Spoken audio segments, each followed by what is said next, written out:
Vamos al Salmo 119, versículos del 9 al 16. Amén. ¿Cuántos recuerdan cuál es el énfasis de este mes? El énfasis, las prédicas que se han ido dando. ¿Quién lo recuerda? El mes de la Biblia, así es, el mes de la Biblia. Esto tiene un trasfondo, ¿no? Y una historia bastante interesante. Entonces vamos a, con la ayuda del Señor y la guía del Espíritu Santo, vamos a ir desglosando poco a poco lo que vamos a ver hoy. Amén. Dice la palabra en el Salmo 119, versículo 9. ¿Con qué limpiará el joven su camino? Con guardar tu palabra. Con todo mi corazón te he buscado. No me dejes desviarme de tus mandamientos. En mi corazón he guardado tus dichos, para no pecar contra ti. Bendito tú, oh Jehová, enséñame tus estatutos. Con mis labios he contado todos los juicios de tu boca. Me he gozado en el camino de tus testimonios, más que de toda riqueza. En tus mandamientos meditaré, consideraré tus caminos, me regocijaré en tus estatutos y no me olvidaré de tus palabras. Amén. Bendito Dios y Padre Celestial, te damos gracias en esta mañana, Señor, por esta palabra que traes a nuestra vida, bendito Dios. Señor, te pedimos que conforme a tu voluntad, Señor, sea tu Espíritu Santo, Señor, guiando cada palabra, cada pensamiento, cada dicho, Señor. Todo lo que se exponga en este lugar, Señor, que sea guiado por tu Santo Espíritu, que sea y sirva para edificación de tu iglesia, Señor. Que en cada momento, Señor, tomes tu control de los pensamientos, bendito Dios, de la mente de cada uno de los que estamos aquí, Señor. Y que todo aquello que no sea tuyo, Padre, todo obstáculo, Señor, sea reprendido en el nombre de Jesús, Señor. Que toda obra que el enemigo quiera iniciar en este lugar, Señor, y que no permita que tu obra avance, Señor, y que tu palabra llegue a cada vida y a cada corazón, sea destruida y reprendida en el nombre de Jesús, Señor. Todo esto lo hacemos, Padre Santo, confiando plenamente en que tú tienes control de absolutamente todo, Señor, y que tu voluntad es preciosa, Señor, que tu voluntad es agradable, amado Dios. Gracias te damos en esta mañana, Señor, en el nombre de Jesús. Amén. Pueden sentarse, mis hermanos, bien pueda. Vamos.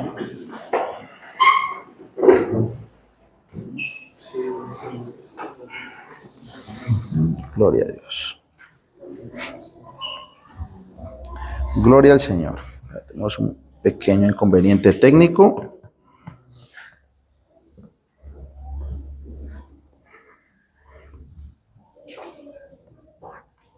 Gloria a Dios.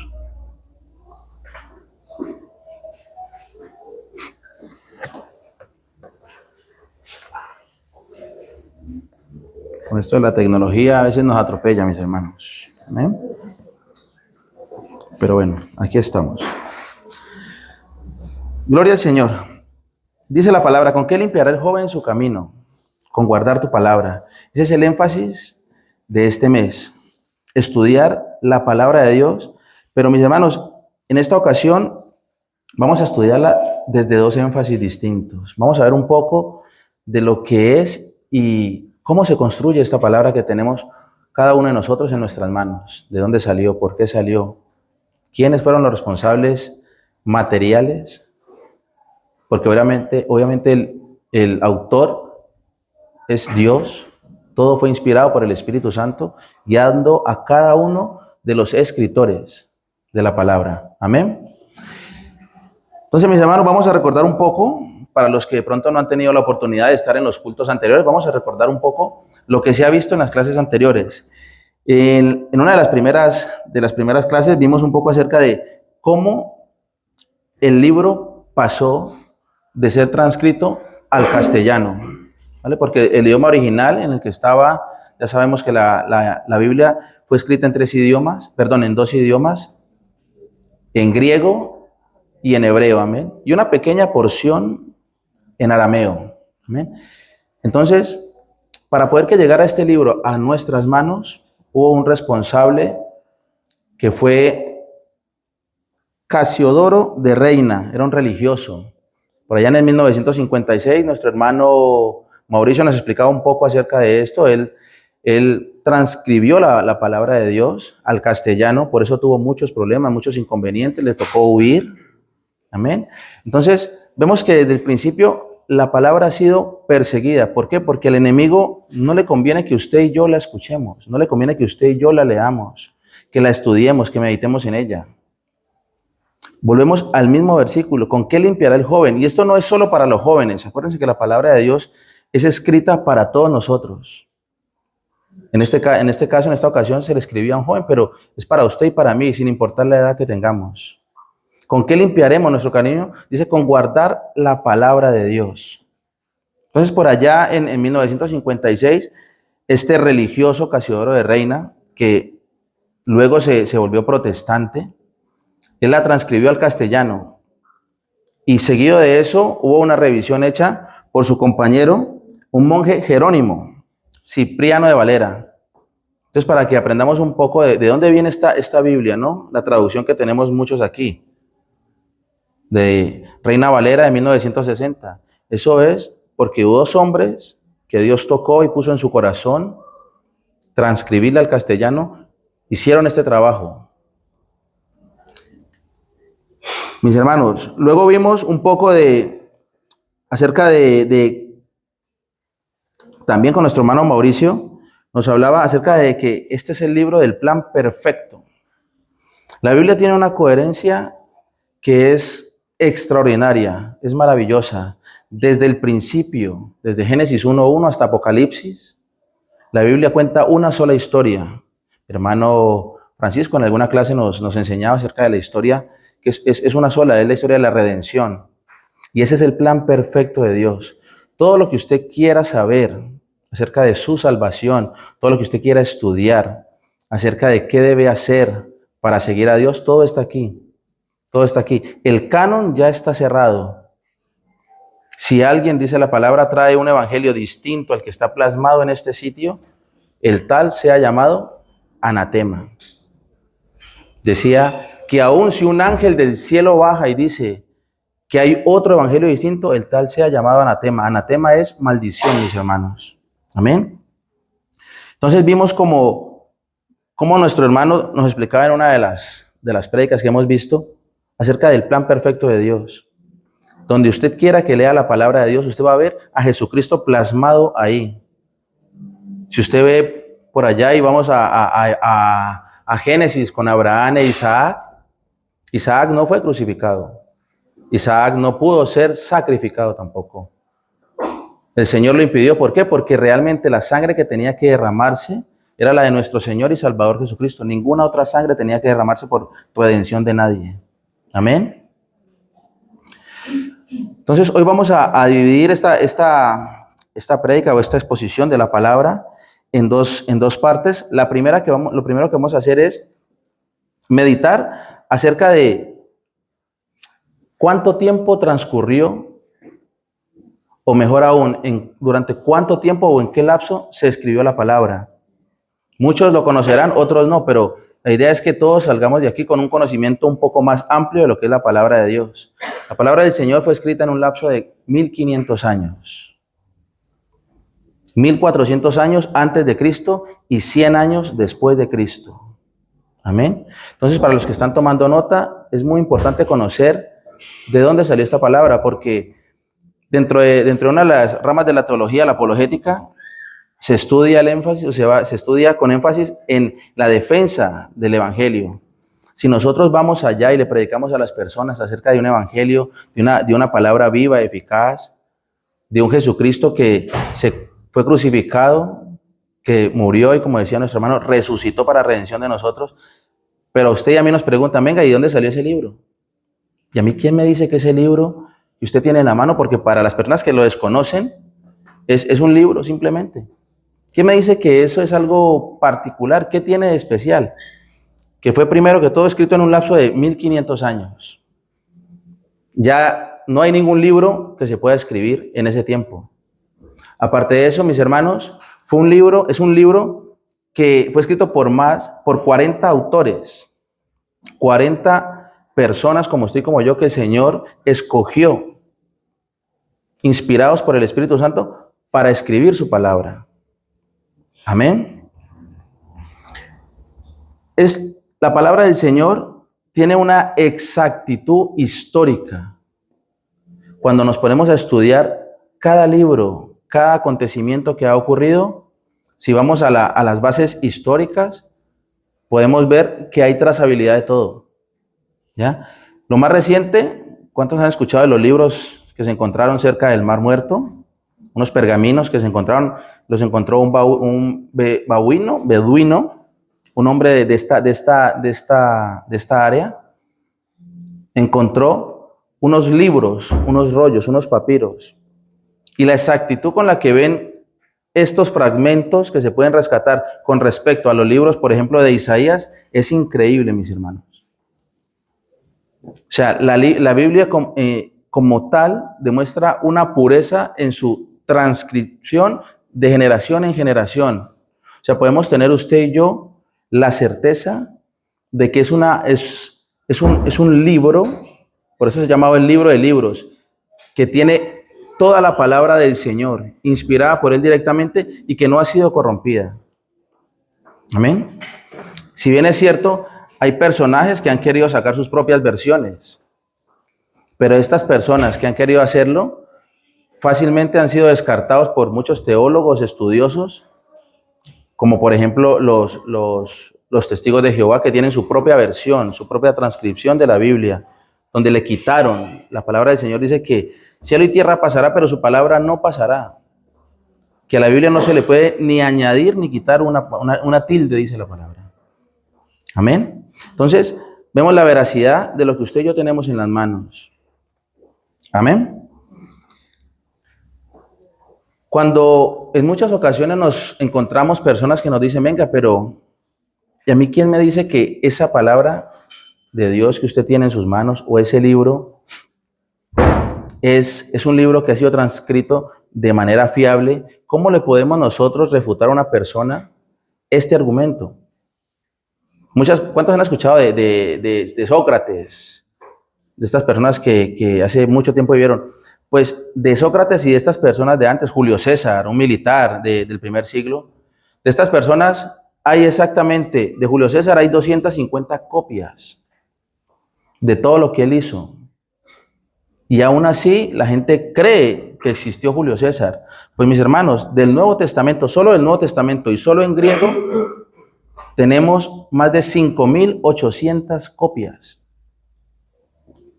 Entonces, podríamos comenzar a argumentar la veracidad de la palabra de una manera histórica si tan solo nos tomáramos el tiempo y la dedicación de estudiarla. No solo de llegar, lo que diga la persona que se para aquí al frente, a dar la exposición de la palabra e irnos con eso a la casa, no, sino llegar a nuestros hogares y verdaderamente estudiar. Venga, lo que el hermano dice es verdad, lo que el pastor expuso, lo que mi hermano Gabriel expuso es verdad. Vamos a investigar. Eso hacían los nobles de Berea. ¿Cuántos lo han escuchado?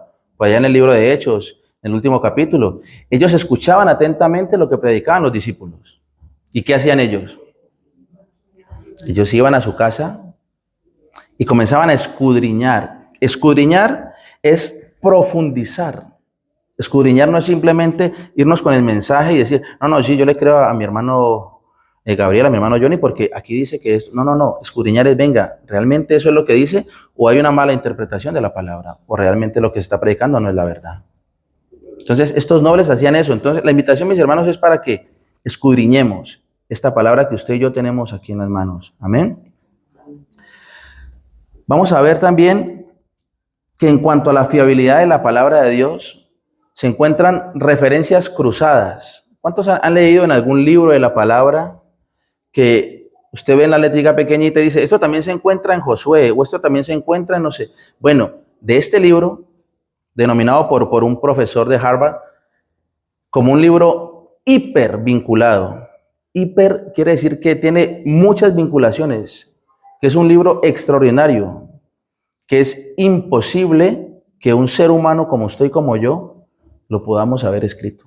Y más aún, es imposible que personas de esa época la hayan escrito. ¿Por qué? Porque al ser escrito durante 1500 años, quizás ni se conocieron, ni se vieron. Y fue escrito en 3 continentes: África, Asia y Europa. ¿Cómo hacen estas personas para tener esa conexión y poder escribir la palabra de Dios?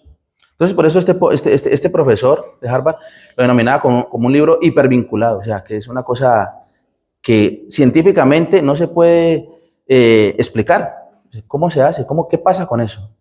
Tiene, pues, de estas vinculaciones, de estas referencias vinculadas, mis hermanos, hay cerca de 63.779 vinculaciones. Es decir, que usted va a ver pasajes que están en Génesis, escritos igual en el 1 o en el 2 de ese periodo de 1500 años, y van a ver muchos pasajes que se van a corroborar en Apocalipsis, 1500 años después, escrito por Juan. Yo creo que Juan no conoció a Moisés, que fue el que escribió el Pentateuco, amén. Ya habían pasado 1500 años. Pero aún así se comprueba aún más la veracidad de la palabra de Dios. Por eso es muy importante estudiar la defensa. No se trata de comenzar usted a contraargumentar y a contraargumentar con otro, porque la palabra no debe ser diseñada para discutir. Si usted ve que a alguien, el Señor le pone sentir de que le hable de su palabra, y esta persona comienza a rechazarla y a hacerle preguntas como para que usted caiga en el error, para eso no está la palabra, mis hermanos. La palabra sola se explica.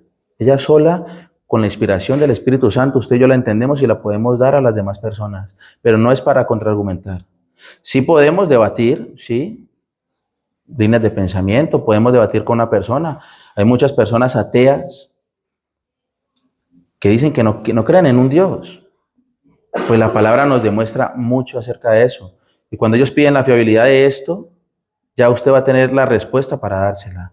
Ya usted va a tener el argumento para decirle, mire, es que es un libro que no puede ser escrito normalmente por nadie en el mundo. Amén. Gloria al Señor.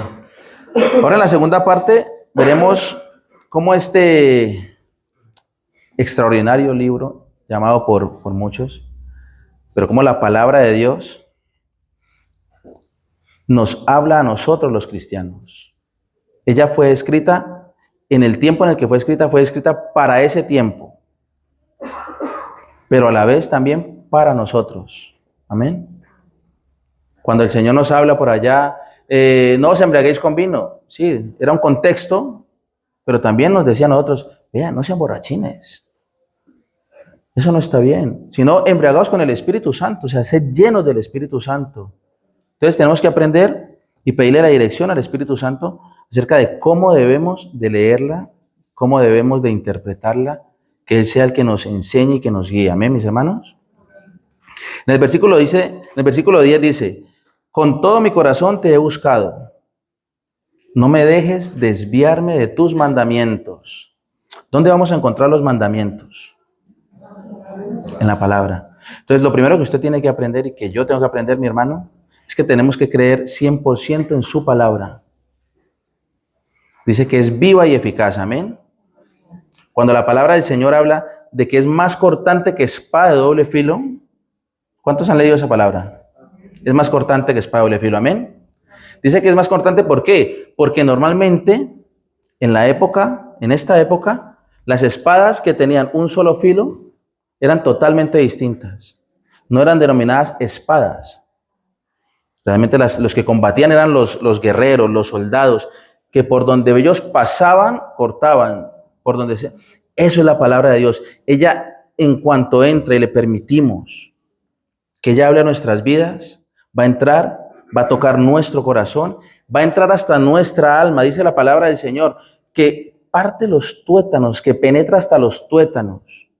Eso es este libro que usted y yo tenemos en nuestras manos, el libro de libros, como lo dijo mi hermano Mauricio en una prédica pasada.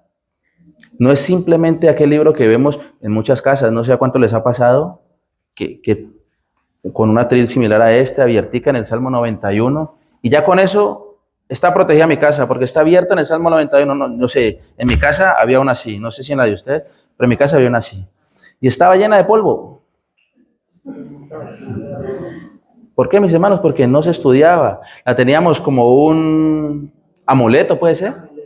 Como un amuleto, ¿no? No, como está en el Salmo 91, ya mi casa está asegurada. No, mis hermanos, así no funciona el Señor. La palabra dice que Él acampa alrededor de los que le temen, lo leyó mi hermano Edgar, amén. Pero siempre que estudiemos su palabra, así como nos habla en el versículo número 10, de no me dejes desviarme de tus mandamientos, siempre que la leamos, tenemos que mirar su contexto, de qué nos está hablando el Señor, de este libro maravilloso. Amén. Gloria a Dios. La palabra del Señor, dentro de lo que hemos visto a lo largo de este mes, nos habla también acerca del plan redentor de Jesucristo, el plan redentor de Dios para nuestras vidas. Amén. Eso es esta palabra, por eso está escrita, para que usted y yo creamos en ese Dios vivo, en ese Dios que dio a su Hijo, amén, por usted y por mí. Mis hermanos, hay una palabra que ha llegado mucho a mi corazón, a mi vida, y es acerca de usted y yo. Piénselo por un momento. Usted y yo, ¿a qué teníamos derecho, hablando espiritualmente, antes de conocer al Señor? Examínese por un segundo. Ustedes y yo, ¿a qué teníamos derecho? Lo único que merecíamos era la condenación. Es más, aún así, estando aquí, lo único que tenemos merecido es la condenación.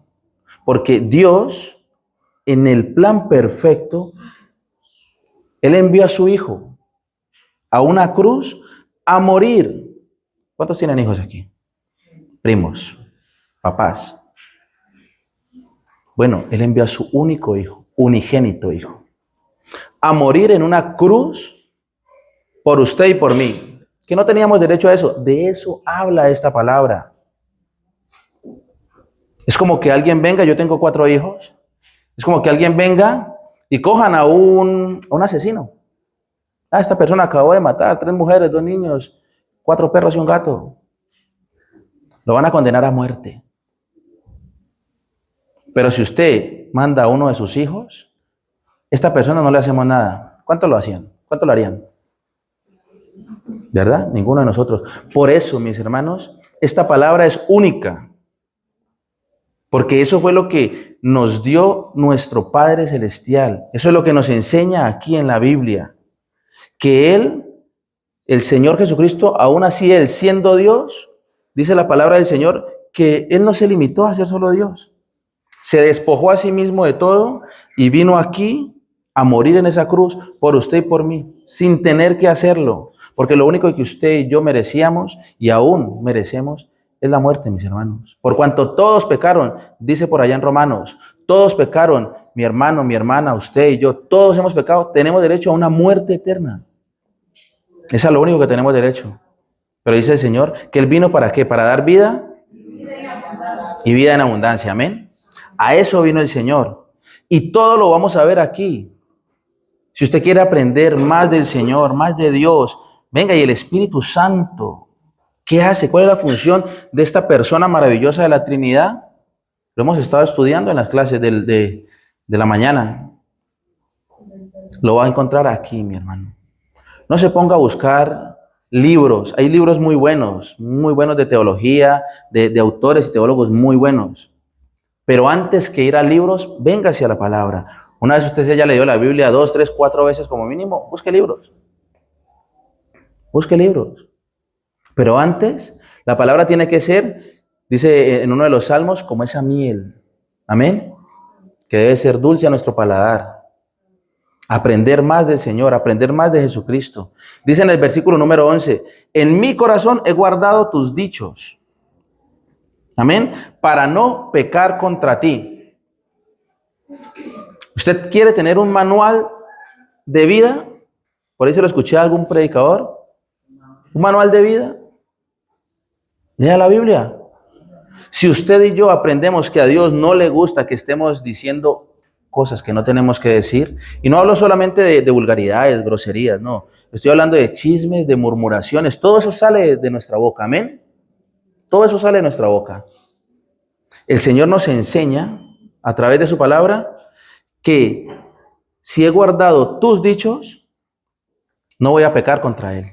Amén. Versículo número 11. Versículo número 12. Bendito tú, oh Jehová. Qué lindo. Enséñame tus estatutos. Enséñame tus estatutos. Amén. El salmista le decía, el Salmo 119 es atribuido por muchos historiadores y teólogos a David. Otros dicen que lo pudo haber escrito el rey Ezequías. Realmente no hay una certeza de quién escribió el Salmo 119. Pero es un salmo que está dividido, como lo pueden ver, en muchas secciones.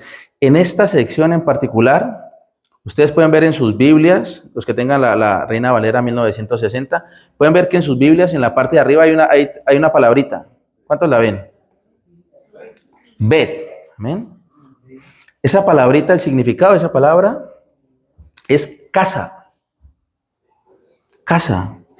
Esta porción, todo el Antiguo Testamento, fue escrito en hebreo.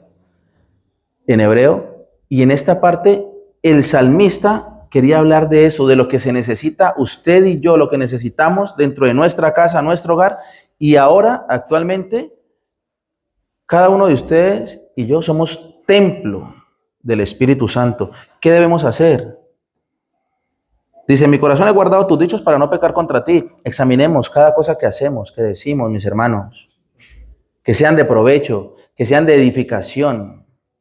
No utilicemos nuestra voz, no se la prestemos al enemigo para crear discordias, contiendas, engaños. Para eso no nos mandó el Señor, mis hermanos. Para eso no nos mandó el Señor.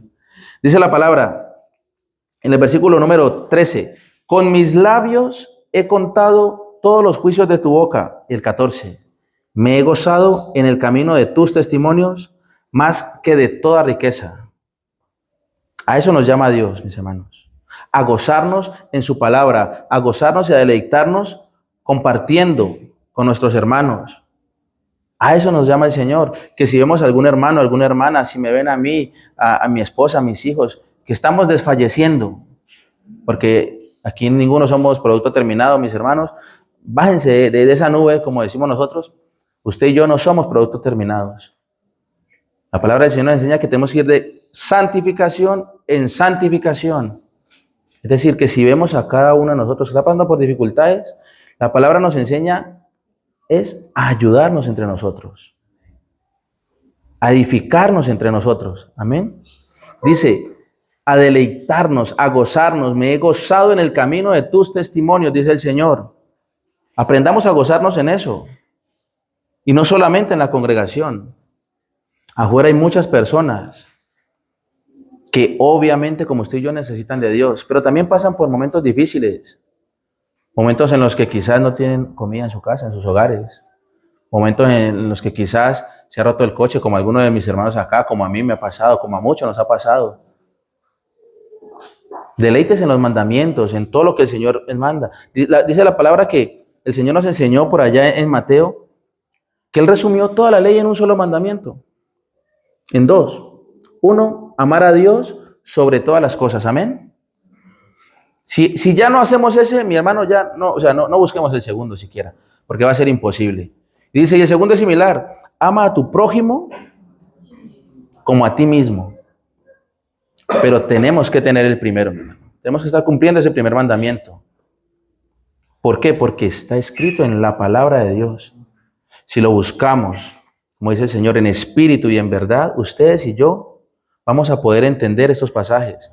Muchas veces los hemos leído, yo no sé cuántos aquí, pero muchos hemos leído ya los salmos, los proverbios, y nos parecen muy, muy bonitos, ¿no? Porque usted comienza a leer los proverbios y cuando él habla de que seré prosperado, que el árbol, que no sé qué, que el hijo tiene que amar a su papá. Pero ¿y qué tal si lo escudriñamos más? Si nos metemos con el Señor. Decía la canción que cantamos hace un momento, no hay lugar más alto, más grande que estar a tus pies, dice el Señor. No hay un lugar más grande, mi hermano. No busque la aprobación del hombre. Muchos buscamos en nuestras empresas la aprobación de nuestro compañero, quizás, de nuestro jefe, en la universidad, en el colegio, la aprobación de nuestros amigos. No, busque la aprobación de Dios. Deleites en los mandamientos de Dios. Cuando usted tenga algún amigo, algún compañero, algún vecino que necesite a Dios, acérquese y dígale. Dígale, mira, tú estás pasando por esta situación, pero el Señor, a quien yo sirvo, me ha sacado de esa situación. En muchas ocasiones, presente el Evangelio, deleites en sus mandamientos. Amén. Cuando nos deleitamos en el Señor, usted y yo vamos a poder amar a nuestros amigos, amar a nuestros hermanos. Antes no. Antes no, mis hermanos. Si usted es una persona que no le entrega sus sentimientos a Dios, probablemente se nos va a salir ese denominado genio que llevamos por dentro, ¿no? Cuando alguien se acerca de pronto a buscarnos pleitos, porque hay personas así y que el enemigo utiliza para eso.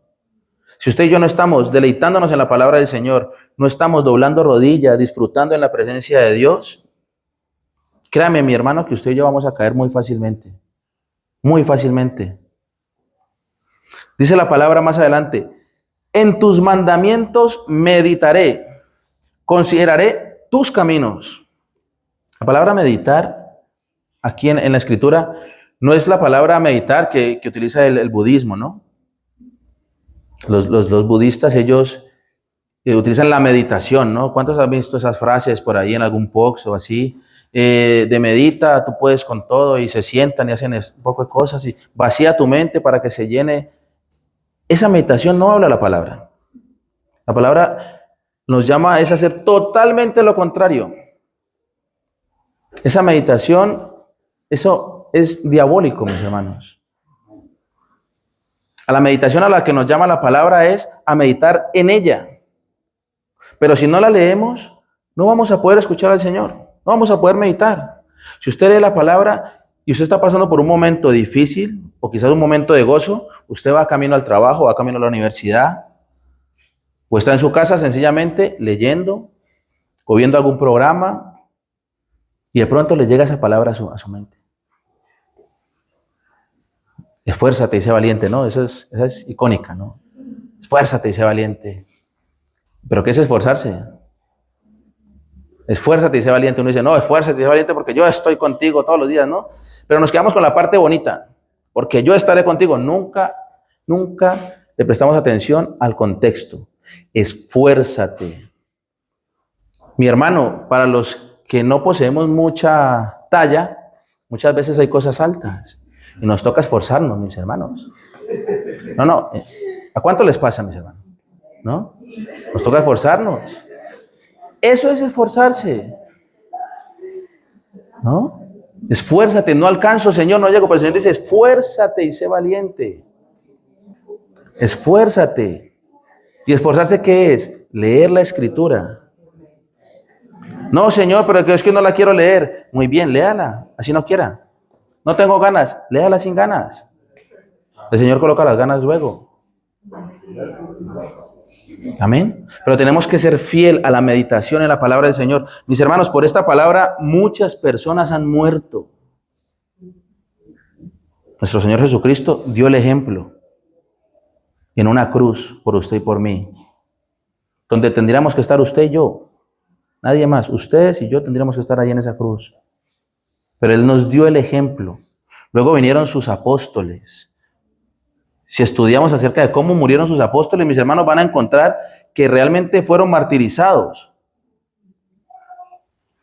Pero no valoramos nosotros esta palabra que tenemos en nuestras manos porque sencillamente vivimos bien. En tus mandamientos meditaré. Si leyéramos qué pasaba con los apóstoles, los discípulos, con Esteban. ¿Cuántos se acuerdan de Esteban? A los diáconos, en Hechos. Apedreado. Y aún estando allí arrodillado, siendo apedreado, ¿qué le decía al Señor? Señor, no les tomes en cuenta este pecado, decía Esteban. ¿Lo recuerdan o no lo recuerdan, mis hermanos? Esta palabra ha sido inspirada por Dios. Este libro, como muchos le llaman, ha sido un libro que ha sido escrito con sangre, sudor y lágrimas por muchas personas para que usted y yo la tengamos en las manos. Pero ¿qué pasa? Cuando no meditamos en sus mandamientos, cuando no meditamos en sus palabras, el esfuérzate se acaba. Eso es lo primero, mis hermanos. El esfuérzate se acaba. Resulta que voy y la iglesia ya no me queda 2, sino queda 10 cuadras. Señor, yo me esforzaba cuando quedaba 2 cuadras. Ya a 10, ya ese esfuérzate ya no aplica. No busque una iglesia que esté cerca de su casa, mis hermanos. No busque una congregación que esté cerca de su casa. Busque una congregación que esté cerca de la palabra de Dios. Eso es lo que tenemos que buscar. Una congregación donde se explique y se exponga la verdad, donde dice la palabra, a lo bueno le llamen bueno, no malo. Por aquí dice, hay muchos que a lo bueno le llaman malo y a lo malo le llaman bueno. Nosotros no.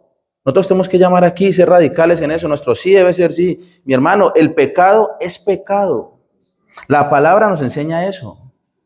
Si usted y yo no nos arrepentimos de corazón, sencillo, si usted y yo nos morimos hoy mismo, vamos al infierno. Esa es la palabra que usted y yo tenemos que escudriñar, estudiar, en la que tenemos que meditar, mis hermanos. Esa es la que tenemos que llevar allá afuera. ¿Cuántos lo creen? Amén. Que eso nos llamó el Señor, a llevar su palabra, amén. Pero tenemos que aprender a meditar en ella. Dice el versículo 16, me regocijaré en tus caminos. Y muy importante, léalo ahí donde está. Muy importante, dice, no me olvidaré de tus palabras. Si yo le digo a mi hermano Gabriel, que es militar, yo le digo, mi hermano, usted en una cirugía a corazón abierto, dígame usted por qué ventrículo entraría, y él es militar. ¿Él sabrá responderme? No va a poder responderme, porque él se especializó en lo que él hace. Cada uno tiene un talento, tiene un don que Dios le ha dado. Cada uno de nosotros tenemos esa facilidad para hacer unas cosas más que otras. Así mismo la palabra. Si usted va a adquirir la habilidad de meditar en la palabra y que no se olvide de ella y que el Señor le hable en el momento indicado, tiene que leerla, mi hermano. No hay otra función. Alguna vez le escuché a algún hermano o alguna hermana que el cristiano verdadero tiene dos pilares, la oración y la palabra. Esos son los dos pilares del cristiano. Que si usted ora y se mete 4 o 5 horas de oración diaria, es una cosa impresionante y es muy edificante y es muy lindo pasar tiempo con Dios. Pero no lee su palabra, es como que yo le hable a cada hermano y no lo escuche. Venga, mi hermano, lo que pasa es que yo tengo una inquietud, ¿usted me podría colaborar en esto? Ah, sí, y cuando me va a responder yo me voy. Eso es algo que no es práctico, no es lógico. Exactamente en nuestra vida cristiana. Si nosotros oramos, pero no leemos la palabra, ¿cómo vamos a escuchar al Señor? No esperen que baje un ángel, arcángel, querubín, serafín, ser viviente, lo que sea del cielo y se abran y le diga, mira, esta es la palabra del Señor y yo quiero que tú vayas y compres una casa. No, eso no, mi hermano. Cuando usted quiera escuchar al Señor, sencillamente órele al Señor, siéntese en su hogar, abra la palabra, dedíquese a leerla con disciplina, dedíquese, mi hermano, a meditar en ella, saque un tiempo. A veces muchos no tenemos la práctica de leer y nos cuesta. Léase un capítulo. Comience con el Salmo 118, ¿cuántos lo conocen? Tiene 1 o 2 versículos, tiene. Perdón, el Salmo 117, 2 versículos, mi hermano. Comience con ese. Después ya léase otro capítulo, otro salmo. Pero comience a tener ese hábito de leer la palabra, mi hermano, para poder ser edificado y poder edificar a otros. Si no, de ninguna manera vamos a ser edificados. Tenga en cuenta que lo que usted tiene en sus manos, bueno, muchos en el móvil, ahora ya hay facilidad, ¿no? Del móvil, que se llama Biblia, sin importar la versión que sea, ha sido escrita para usted, mi hermano, y para mí, para conocer más a nuestro Dios. Si usted está triste, la palabra dice, el que esté triste haga oración, pero si no la leo, pues no voy a saber qué dice ahí. Dice, y el que está contento, ¿qué dice? Ah, lo han leído, muy bien. El que esté contento, cante alabanza. Pero si no leo lo que dice la palabra de Dios, ¿cómo voy a saber que si estoy contento puedo cantarle al Señor? No, estoy contento, me voy a jugar fútbol, los hombres, me voy a dar un partido porque estoy contento. Pero también dice la palabra del Señor que si está contento, cante alabanza. Coloque alabanzas en su casa, cántele al Señor también en su hogar. Todo eso nos enseña, mis hermanos. Entonces, para terminar, tengan en cuenta, mis hermanos, que si usted y yo queremos acercarnos más a Dios, hay que meditar en esa palabra. Hay que estudiarla, hay que escudriñarla. Segundo, si no tiene usted la facilidad de hacerlo, Acérquese a un hermanito que usted le vea que tiene esos dotes, ese don, ese talento para enseñar. Dígale, venga, mi hermano Edgar, mi hermano Gabriel, mi hermana María Fernanda. Enséñame, es que no entiendo. ¿Qué querrá decir el Señor con esto? Pero no se quede quieto, mi hermano. Ese es el llamado y el mensaje que quizás el Señor ha puesto en mi corazón. Que podamos meditar más en su palabra, deleitarnos en ella, gozarnos en ella, para poder llevarla afuera. Amén. Póngase de pie, mi hermano, vamos a orarle al Señor.